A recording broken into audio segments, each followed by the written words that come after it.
1-2 വർഷമായി അക്ഷയ തൃതീയ സമയത്ത് സ്വർണ്ണവില കുറയുന്ന ഒരു ട്രെൻഡാണ് കാണുന്നത്.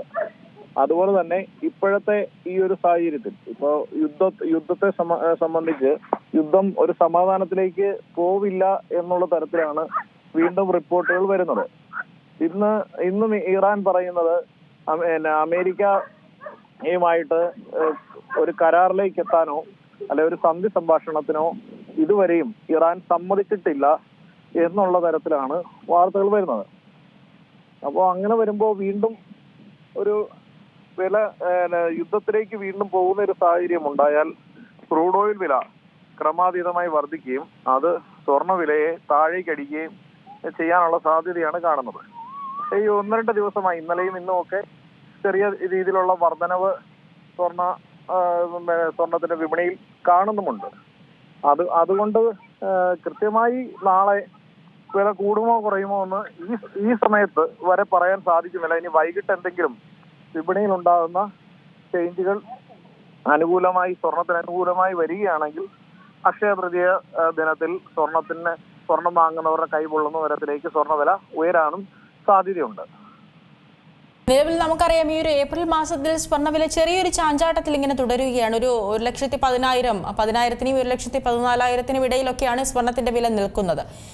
ഇനി ഈ സ്വർണത്തിന്റെ വിലയിൽ ഒരു ഇടിവ് വരില്ല എന്നത് മനസ്സിലാക്കിക്കൊണ്ട് ആളുകൾ കൂടുതലായി ജുവലറികളിലേക്ക്, അതായത് ഈ ഒരു സമയത്തെങ്കിലും സ്വർണം വാങ്ങി വെക്കാമെന്ന് കരുതി എത്തുന്നവരുണ്ടോ? വളരെ കഴിഞ്ഞ വർഷങ്ങളിലേക്ക് അപേക്ഷിച്ച് സ്വർണ്ണ വിപണിയിൽ സ്വർണ്ണ വ്യാപാരം വളരെ മന്ദഗതിയിലാണ് നടക്കുന്നത്. അക്ഷയ തൃതീയയ്ക്ക് ഒരു പ്രാധാന്യം കൊടുത്തുകൊണ്ടിരുന്ന ആളുകൾ അതിനിപ്പോ കഴിഞ്ഞ കുറച്ച് വർഷങ്ങളായി അക്ഷയ തൃതീയ ദിനത്തിലും ബിസിനസ് മടുക്കുന്ന ഒരു സ്ഥിതിയിൽ, അതായത് ബിസിനസ് പഴയ രീതിയിൽ ഉയരുന്ന ഒരു സാഹചര്യം കാണുന്നുമില്ല. അതുകൊണ്ട് ഇങ്ങനെയൊരു ചാഞ്ചാടി നിൽക്കുന്നത് ഇന്ന് ഈ സമയം, അതുപോലെ തന്നെ സാമ്പത്തിക മാന്ദ്യം അലയടിക്കുന്ന ഈ സമയം, ഇതെല്ലാം കൂടി കൂട്ടി വായിക്കുമ്പോൾ നാളത്തെ അക്ഷയ തൃതീയ ദിനത്തിലും വലിയ തോതിലുള്ള ഒരു ബിസിനസ് മുൻകാലങ്ങളെ പോലെ നടക്കാനുള്ള സാധ്യത കാണുന്നില്ല. പിന്നെ കണക്കുകളൊക്കെ അതിനുശേഷമുള്ള ദിവസങ്ങളിലൊക്കെ വരുമ്പോൾ നമുക്ക് കണക്കിനകത്തെ കളികൾ മനസ്സിലാക്കാൻ സാധിക്കുള്ളൂ. പക്ഷെ നമ്മൾ വിപണി പഠിക്കുന്നതനുസരിച്ച്, നമ്മൾ മനസ്സിലാക്കുന്നതനുസരിച്ച് കഴിഞ്ഞ 4-5 വർഷങ്ങളെ അപേക്ഷിച്ച് വലിയ തോതിലുള്ള കച്ചവടം കുറവായിരിക്കും ഇത്തവണ ഉണ്ടാവുക എന്നുള്ളതാണ് മനസ്സിലാക്കാനായിട്ട് സാധിക്കുന്നത്.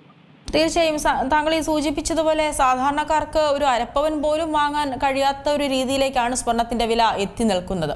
ഇനിയിപ്പോൾ ഈ രീതിയിലാണ് മുന്നോട്ട് പോകുന്നത് എന്നുണ്ടെങ്കിൽ ഈ ജുവലറി വ്യാപാരികളുടെയൊക്കെ ഒരു അവസ്ഥ അതെങ്ങനെയാകും? ജുവലറി വ്യാപാരികളെ സംബന്ധിച്ച് ജുവലറി വ്യാപാരികൾ വളരെ ബുദ്ധിമുട്ടിലൂടെ തന്നെയാണ് കടന്നു പോകുന്നത്.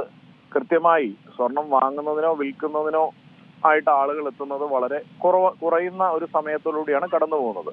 അതുപോലെ തന്നെ ഈ സീസൺ ടൈമിൽ പോലും ഇതൊക്കെ ശരിക്കും പീക്ക് സമയമാണ്. സ്വർണ്ണ വ്യാപാരം നല്ല രീതിയിൽ നടക്കേണ്ട സമയമാണ്. വലിയ നോയമ്പിന് ശേഷം, അതുപോലെ തന്നെ ഈ നോയമ്പുകൾക്കെല്ലാം ശേഷം കല്യാണങ്ങളൊക്കെ ധാരാളമായി നടക്കുന്ന ഒരു സമയമാണ്.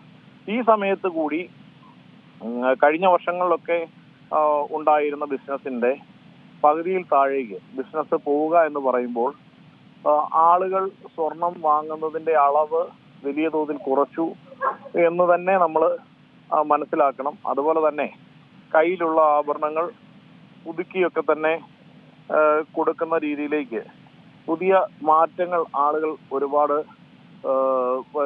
നേരത്തെ ചിന്തിക്കുന്നതിനേക്ക് അപ്പുറത്തേക്ക് ആളുകളുടെ ചിന്തയിൽ മാറ്റങ്ങൾ ഉണ്ടായിട്ടുണ്ട്. അതൊക്കെ വിപണിയെ വലിയ തോതിൽ പ്രതിസന്ധിയിലാക്കുന്നുണ്ട്. സ്വർണം വാങ്ങലും വിൽപ്പനയും പ്രോപ്പറായിട്ട് നടന്നെങ്കിൽ മാത്രമേ അത് വ്യാപാരികൾക്ക് ഗുണം ചെയ്യുകയുള്ളൂ. അതുപോലെ തന്നെ സ്വർണ്ണ പണിക്കാരെ സംബന്ധിച്ച് സ്വർണ്ണ വിപണി ഉണർന്ന് നിൽക്കുകയും സ്വർണ്ണ വ്യാപാരം കൃത്യമായി നടക്കുകയും ചെയ്തെങ്കിൽ മാത്രമേ അവർക്ക് വർക്ക് നടക്കുകയുള്ളൂ. അതുപോലെ തന്നെ അവരുടെ മേഖലയിലൊക്കെ വലിയ പ്രതിസന്ധി നേരിട്ടുകൊണ്ടിരിക്കുന്നത് അവർക്ക് തരണം ചെയ്യാൻ സാധിക്കുകയുള്ളൂ. പക്ഷെ അത് ഇപ്പോഴത്തെ ഈ ഒരു പോക്കിൽ അതൊക്കെ വലിയ ബുദ്ധിമുട്ടിലൂടെയാണ് അവരൊക്കെ പോകുന്നത്. അത്ര എളുപ്പം ഈ പ്രതിസന്ധിക്ക് ഒരു പരിഹാരമുണ്ടാകും എന്ന് തോന്നുന്നില്ല. ഏറ്റവും പുതിയ വാർത്തകളും വിശേഷങ്ങളും വിരൽ തുമ്പിലറിയാൻ സീ മലയാളം ന്യൂസ് എല്ലാ ഡിജിറ്റൽ പ്ലാറ്റ്ഫോമുകളിലും ലഭ്യം.